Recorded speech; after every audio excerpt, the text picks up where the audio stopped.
ओम।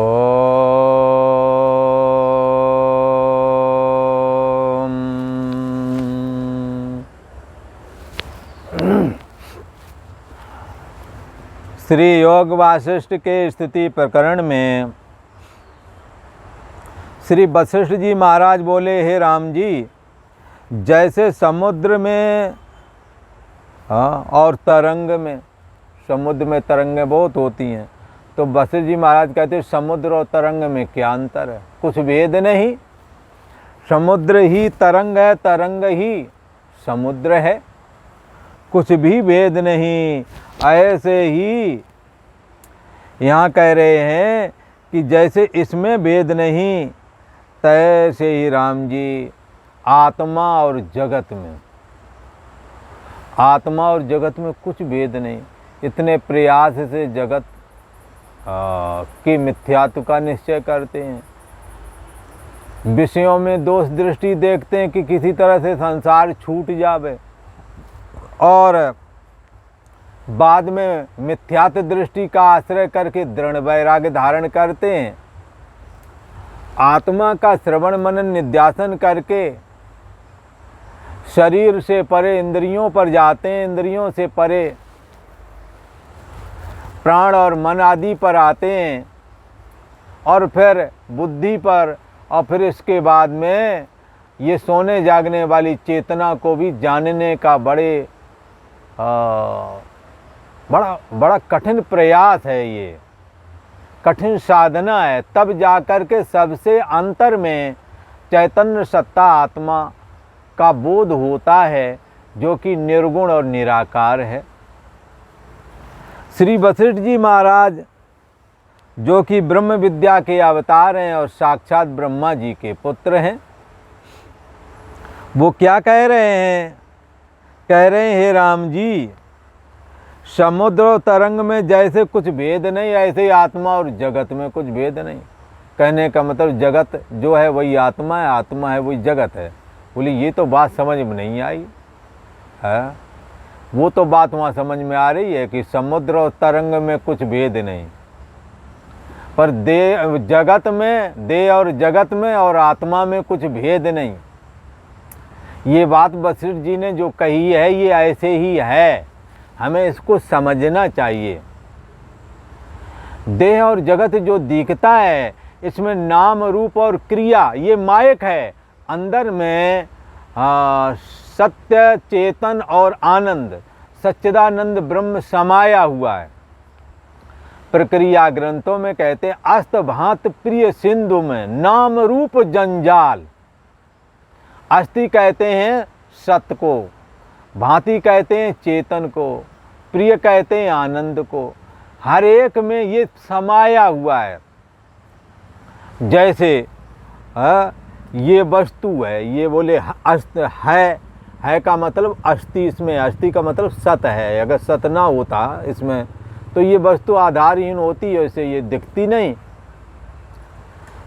और इसके साथ में ये भांति दिखाई दे रही है, दिखाई दे रही मतलब इसमें चैतन्यता भी है, अगर नहीं है तो ये भाषित क्यों हो रही है।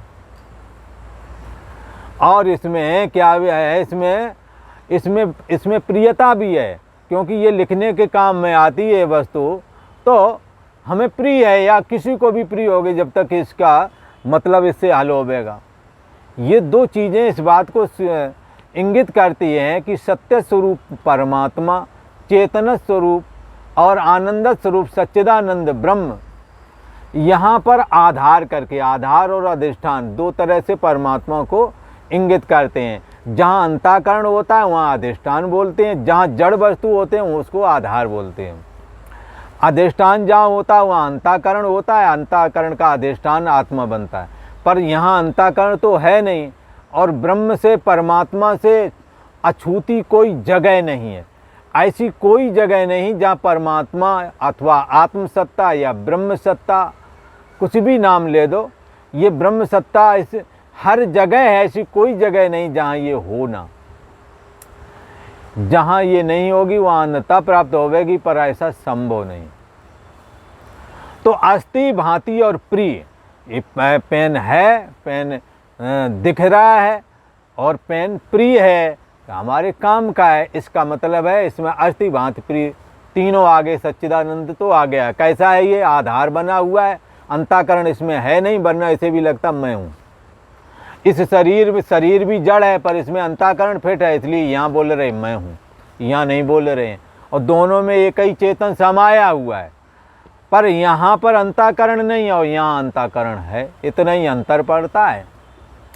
इसलिए अब इसमें जो मायक वस्तु है, परमात्मा को तो बता दिया, अस्थि भांति प्रिय करके है इसमें। जड़ वस्तु इसमें क्या है? तो जड़ वस्तु इसमें है नाम रूप और क्रिया, अथवा केवल नाम रूप कह लो। ये पेन एक नाम है और ये जो रूप है ये नहीं रहेगा, कल को ये बिगड़ेगा, टूट जाएगा और नाम भी खत्म हो जाएगा। एक दिन जब टूट जाएगा नाम खत्म हो जाएगा। नाम रूप मिथ्या है, ये है मायक। अथवा क्रिया कर लो, जब इसे लिखेंगे तो ये क्रिया भी हो जाएगी। तो नाम रूप क्रिया हर एक पदार्थ में मायक है, मिथ्या है, पर हर एक पदार्थ के अंदर में अस्थि भांति और प्रिय करके शुद्ध चैतन्य ब्रह्म, जिसको सच्चिदानंद कहते हैं, समाया हुआ है। पर यहाँ मैं हूँ नहीं बोलता, क्योंकि यहाँ मन नहीं है, यहाँ मन है।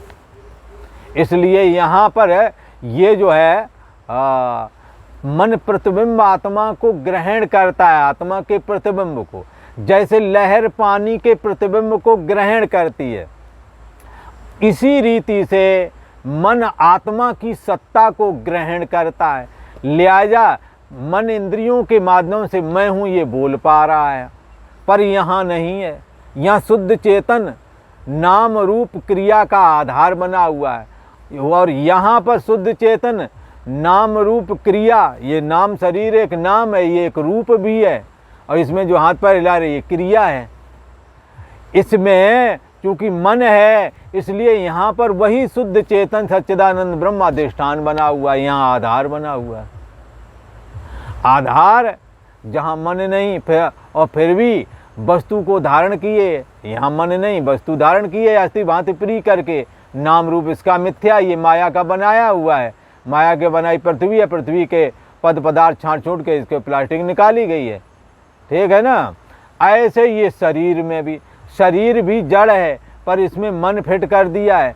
मन रूप यंत्र की वजह से वो आत्मा का प्रतिबिंब ऐसे ग्रहण करता है जैसे लहर पानी का ग्रहण करता है। अर्थात लहर और पानी अलग नहीं, एक ही है। ऐसे मन और आत्मा एक ही हैं, पर बाहर की ओर पानी से बाहर की ओर पानी देखने लगा तो उसी को लहर कहते हैं।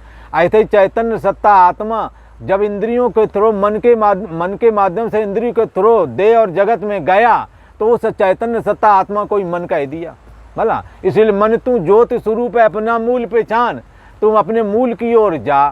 तू आनंद स्वरूप है, आत्म स्वरूप ही है, इसलिए सबकी गठरी लाल है, कोई नहीं कंगाल। गांठ खोल देखत नहीं, याबिद भये बेहाल। हाँ, गांठ खोलना नहीं चाहते तो किसी दिन का गांठ खोले कैसे? वहाँ कोई बिजली तो लगी नहीं, भीतर की दिखाई पड़े कहाँ पर गांठ लगी, चलो भाई खोल दें। भीतर कोई झांक के देख ही नहीं सकता है।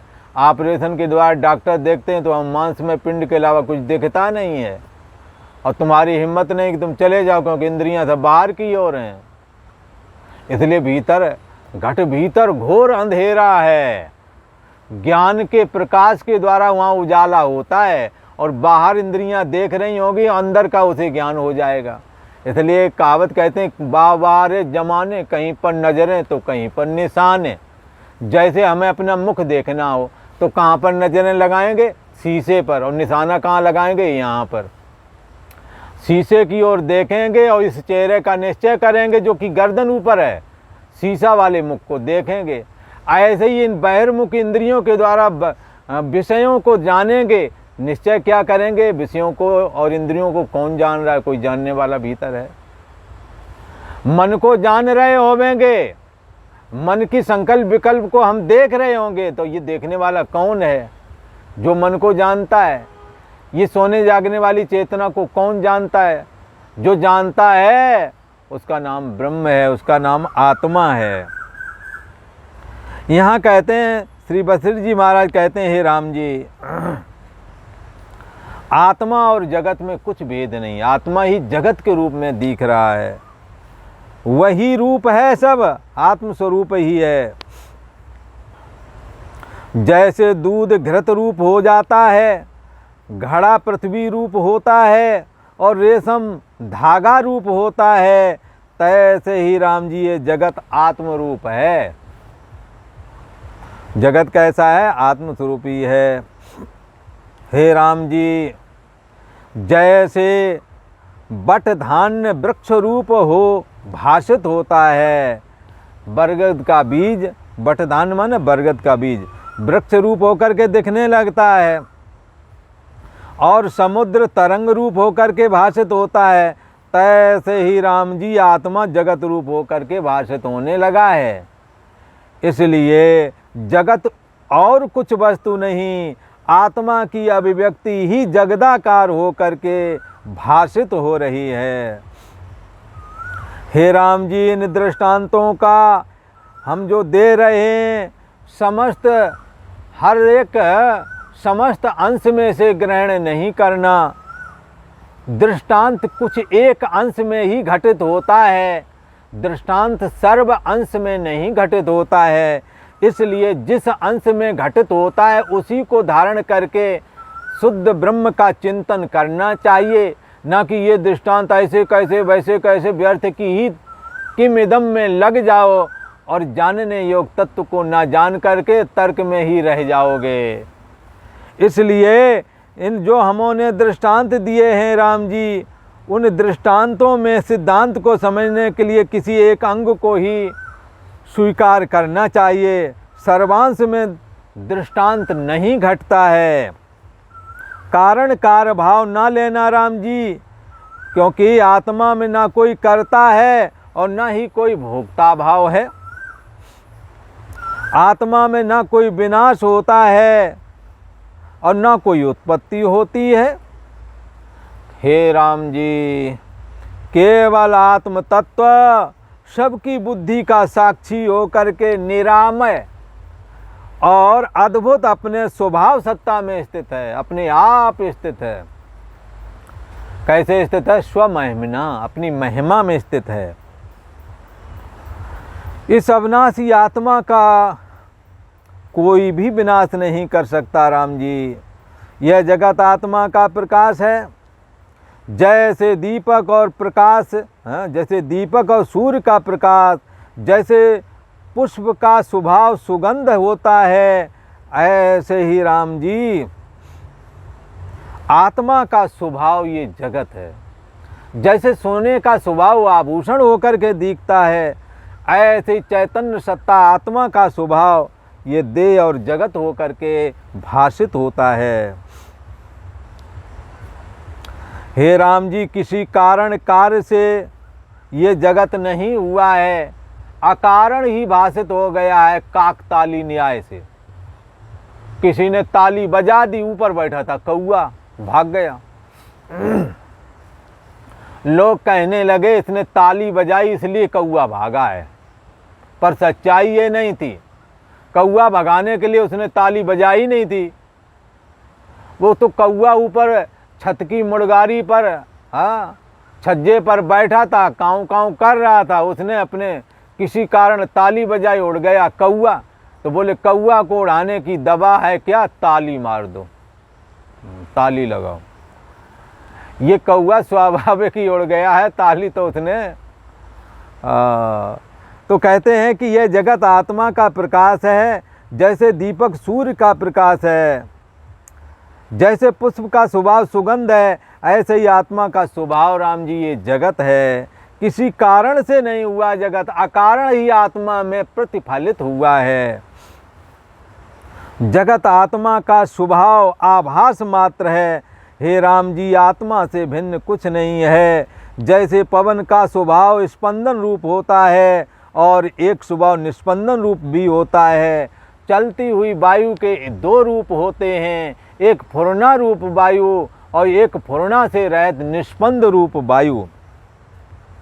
परंतु जब वायु चलता है, पेड़ हिलते हैं, तब तो उसको स्पंद रूप कहते हैं, और जब पेड़ पौधे नहीं हिलते हाँ, उस समय की वायु की स्थिति को निष्पंद रूप कहा गया है।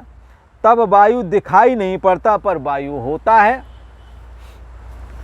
तैसे ही राम जी आत्मा में संवेदन फुरता है, अर्थात अहम फुरता है, और उस अहम के माध्यम से मन इंद्रिय के थ्रू देह और जगत के आकार का हो जाता है। इसलिए यहाँ कहते हैं आत्मा में संवेदन फुरता है, तब ही राम जी ये जगत भाषित होता है। अन्यथा जगत की परिकल्पना यदि मन ना हो तो हम जगत की परिकल्पना कैसे करें, कर ही नहीं सकते। इसीलिए तो कहा ये जगत आत्मस्वरूप है, और भक्ति वालों ने कहा ये जग हरि का रूप है। हाँ, ब्रह्मोपासक ने कहा कि ये जगत आत्मा का आभास है, और आत्मा को ये जगत बनाने में कोई बहुत बड़ा प्रयास नहीं करना होता है। जैसे पानी में स्वाभाविक ही लहर तरंगें फेन बुदबुदे उठते और लीन हो जाते हैं, पर पानी में तरंगें बहुत सारी निकल आएँ तो कोई बहुत बड़ा प्रॉफिट नहीं होता, और सब तरंगें खत्म हो जाएं तो कोई लॉस नहीं होता है। H2O मात्र पानी, तरंग के बनने पर भी कुछ बनता नहीं और तरंग के मिटने पर कुछ मिटता नहीं है, ऐसा है। इसलिए आत्मा में संवेदन रूप जब ये मन फुरता है तब ही देह और जगत ये भाषित होने लगते हैं, और जब तक मन नहीं खड़ा होता है देह और जगत होते हुए भी और लोगों को देखेगा तुम्हें कुछ नहीं दिखेगा। इसलिए मन ही जगत के दिखने में हेतु कहा गया है। जब ये संवेदन लय होता है राम जी, तब जगत नहीं भासता और जगत मालूम नहीं चलता ये कहाँ गया। ये जगत मन के खड़े होने से ही दिखता है। इसलिए मन को अमन बनाना है, और मनस अमनी भावे द्वैतम नैवोपलभते। मन जब अमन रूपता को प्राप्त हो जाता है तो द्वैत रूप जगत का अत्यंत अभाव हो जाता है। और आज इतना ही। ओ